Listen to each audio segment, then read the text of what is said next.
time for science story time with Miss Jennifer. And today I have a book to read to you about Kazam.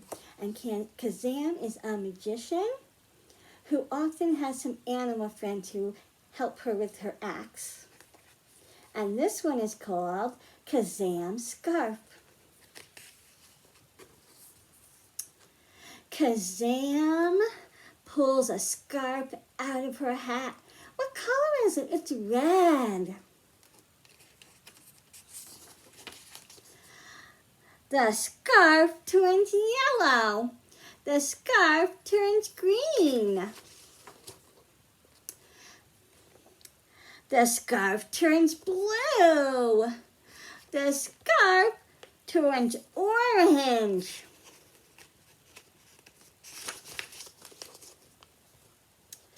Kazam pulls a bird out of her hat. The bird takes the scarf. Uh-oh. Come back, says Kazam. The end.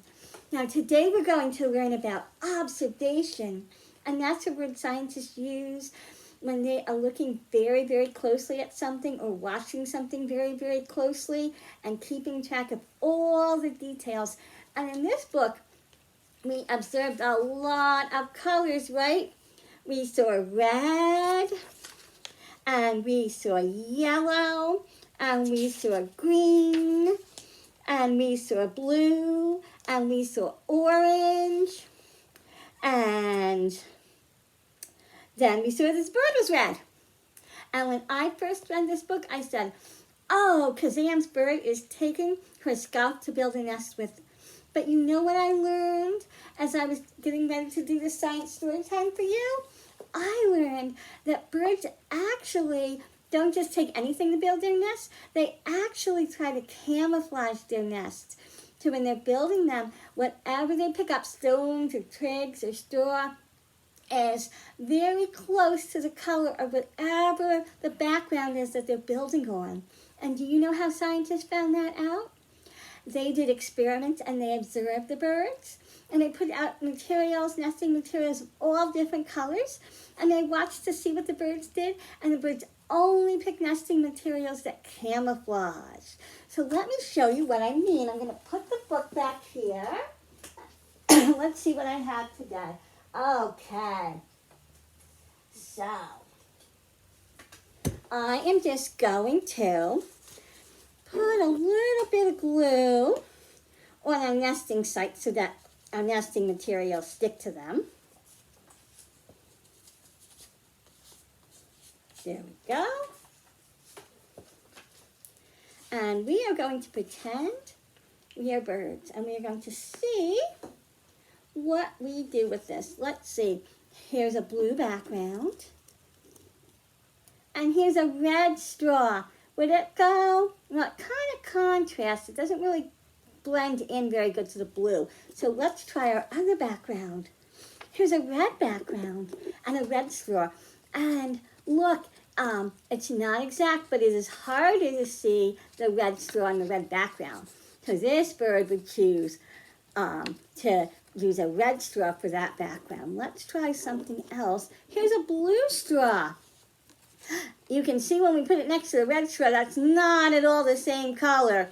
So this must be a different bird who's using blue to blend in a little bit with the blue background. You can still see it, but it's harder to see. And animals often don't see color as well as people. So it is going to camouflage the nest from animals that want to eat the bird's eggs. And let's see another straw. This one's red. You can see when you put it next to the other straw, they're different colors. Let's try this other nest again. Oh yeah, they match much better. So we're going to put them like this. And go in there. And then let's try one more. Does this match? Yes, it's very close. So we're going to stick this on our nest too.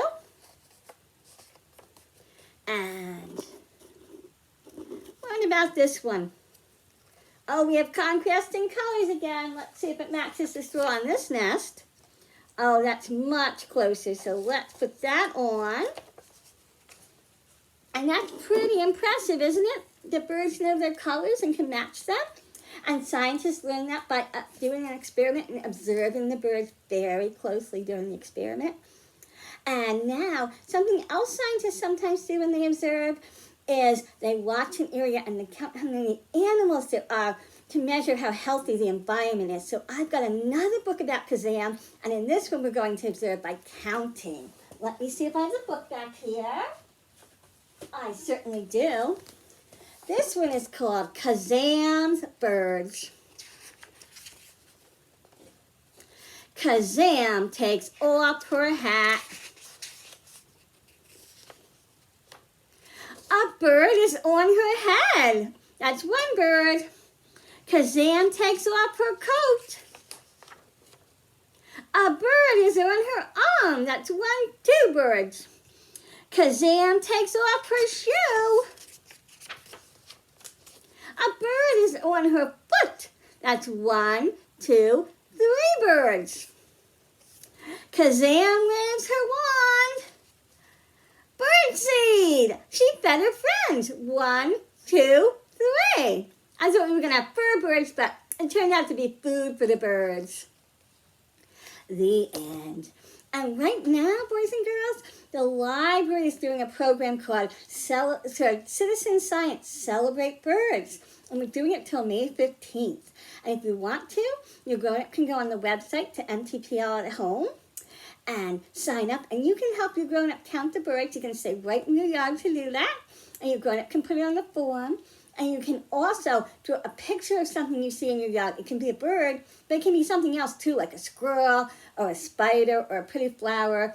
And then your grown-up can go online and tag us at Middletown PL and using hashtag MTPL Citizen Science. And then you'll be able to go on Middletown's Facebook page and see your picture. And if you want to, you can make a special prop to use when you're helping your grown-up count the birds or you're just playing scientist. Have you ever seen bird watchers and they have binoculars and they look through? You can make pretend binoculars to play with. I'm going to show you how to do that too. Let me just put the book away. And let's see what I have back here. All right. Now, you need a grown-up to do this part because the scissors are very sharp and you're going to decorate it at the end. First, you need a cardboard paper towel tube, and your grown-up is going to cut the tube in half. Let's see if I got if they match. Ooh, they're pretty even. They're pretty close to even. So now, I want to have them together so I can look through them. So I'm going to get some tape, and what your grown-up is going to do is put the two ends side by side and take a piece of tape and put it right there so it goes on each side so it keeps your lenses together. And I'm going to do it on the other end too, just to be safe. And now when your grown-up has done that, it's your job to decorate these. You can use anything you have at home to decorate with them. I'm going to use some stickers that I got in my junk mail because I think they're pretty.